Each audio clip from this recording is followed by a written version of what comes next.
అప్పటికీ ఇప్పటికీ ఎప్పటికీ మేం కోరుకునేది ఒక్కటే, నువ్వు సంధ్య సంతోషంగా కాపురం చేస్తే చాలు. అంకుల్, ఆ సంతోషం కోసమే నేను మాట్లాడుతున్నాను. మీరు మన ఇంటికి ఎప్పుడు వస్తారా అని నేను ఆశగా ఎదురు చూస్తున్నాను. ఈ ఇల్లు గురించి ఆలోచిస్తున్నారని అమ్మాలని సలహా ఇచ్చాను. కానీ సంధ్యకి ఇంటి నమ్మటం అస్సలు ఇష్టం లేదు. పైగా దీన్ని అమ్మే ఉద్దేశం మనసులో పెట్టుకొని మిమ్మల్ని ఆ ఇంటికి రమ్మని పిలుస్తున్నానని తను నన్ను అపార్థం చేసుకుంటుంది. అందుకే ముందుగా మీతో మాట్లాడి మీ అభిప్రాయం తెలుసుకుందామని వచ్చాను అంకుల్. ఇప్పుడు అమ్మకపోయినా మేం పోయిన తర్వాత అయినా. అంకుల్, దయచేసి అలా మాట్లాడకండి. చావు మన జీవితాలతో ఆడుకున్నది చాలు, మనం నష్టపోయింది చాలు. మాట వరుస కూడా ఇంకెప్పుడు ఈ మాట చెప్పొద్దు. సంధ్య మీ మీద పెంచుకున్నంత ప్రేమ నాకు లేకపోయినా మీరెప్పుడు హెల్దీగా ఉండాలని నేను కూడా కోరుకుంటాను. మా ఇద్దరి కోసమైనా మీరు నిండు నూరేళ్లు బతకాలి. సారీ బాబు, నిన్ను అనవసరంగా ఏడిపించాను. బేసిక్గా నేను చాలా స్ట్రాంగ్ అంకుల్. కానీ ఈరోజు ఏమైందో తెలీదు, ఏదో నేను చాలా ఎమోషనల్ అయిపోయాను. నాకు అమ్మ నాన్న లేరు, మీకు మీ అబ్బాయి లేడు.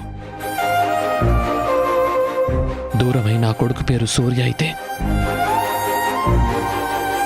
మీకు దగ్గర అవ్వాలనుకుంటున్న కొడుకు పేరు ఆకాష్.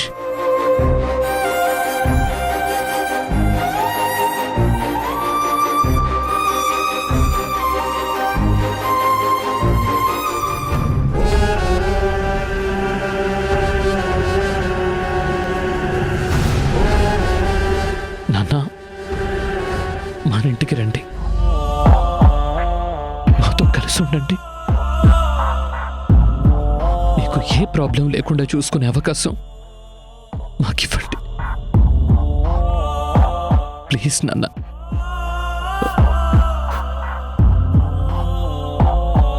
లక్ష్మి, నువ్వేమంటావు? మీ ఇష్టమే నా ఇష్టం అండి. సరే ఆకాశు.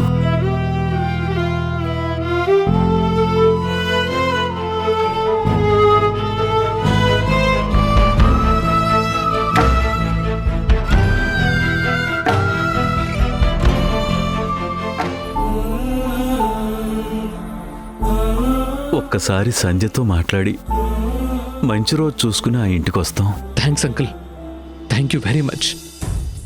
ఈ ఒక్క మాటతో బతికున్నంతకాలం సంతోషంగా గడిపేస్తాను. సంధ్య ఏమన్నా సరే మీరు మాత్రం తనను నొప్పించండి. ఈ ఇల్లు అమ్మడం కన్నా మీరు తనతో ఉండడమే ముఖ్యమని చెప్పండి.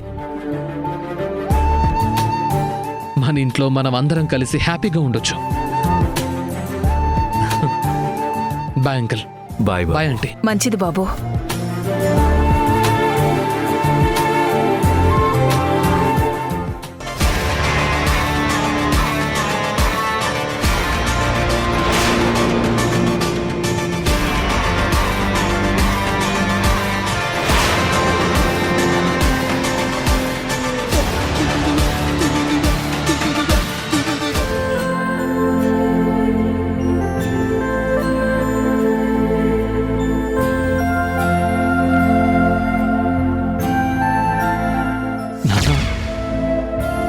మన ఇంటికి రండి,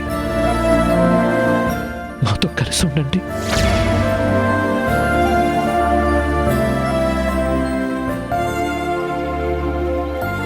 ఏంటండి అంత సీరియస్గా ఆలోచిస్తున్నారు? ఆకాశు కోరుకున్నట్లు ఇల్లు అమ్మేస్తే బాగుంటుందేమో అనిపిస్తుంది. ఎందుకంటే ఈ ఇంటితో సంజయకాపురం ముడిపడి ఉంది. ఆ సంగతి గుర్తు చేసుకోవాలంటే బాధగా ఉందండి. ఆకాష్కి అమ్మాయికి తొందరపడి పెళ్లి చేసి అమ్మాయి విషయంలో పొరపాటు చేశాం.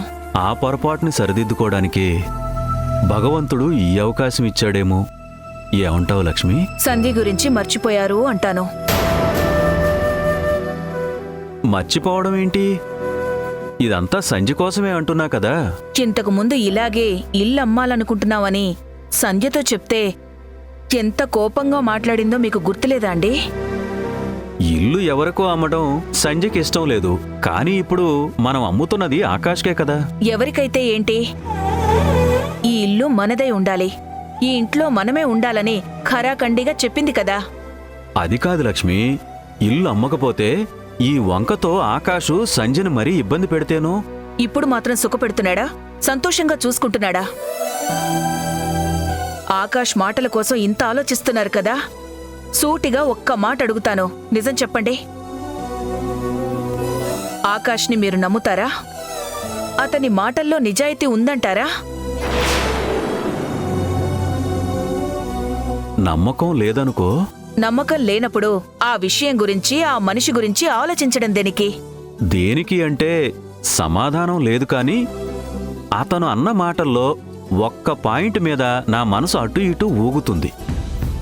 ఇల్లు అమ్మేసి వాళ్ళింట్లోనే ఉండమన్నాడు కదా, దాని గురించి ఏమంటావు? ఇల్లు అమ్మేసి అక్కడికి వెళ్తే 24 గంటలు అమ్మాయిని చూసుకునే వీలుంటుంది. పైగా మనం అక్కడే ఉంటాం కాబట్టి ఆ భయంతోనైనా అబ్బాయి అమ్మాయిని బాగా చూసుకుంటాడు. కరెక్ట్. ఇప్పుడు నా దారిలోకి వచ్చావు. ఆగండి, మీ దారిలో మలుపులు కూడా చెప్తాను, వినండి. ఈ ఇల్లు రిజిస్ట్రేషన్ అయిపోయిన తర్వాత మీకు మాకు ఏ సంబంధం లేదని ఆకాష్ మనల్ని ఆ ఇంట్లో నుంచి గెంటేస్తే అప్పుడేం చేస్తాం? ఊరుకో లక్ష్మి, ఆకాష్ మరీ అలాంటి వాడు కాదులే. పెళ్లికి ముందు ఒక రకంగా, పెళ్లి తర్వాత ఇంకో రకంగా ఉన్నవాడు ఎలాంటివాడని మీ ఉద్దేశం? మీరు ఎన్ని చెప్పినా అతని నిజాయితీ మీద నాకు నమ్మకం లేదు. ఆగు లక్ష్మి, ఎక్కడికి వెళ్తున్నావు?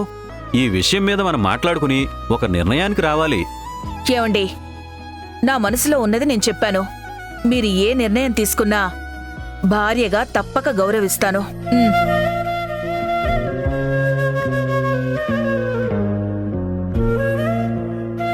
పరిష్కారం దొరుకుతుందనుకుంటే ప్రశ్నతో వదిలి వెళ్ళిపోయిందేంటి?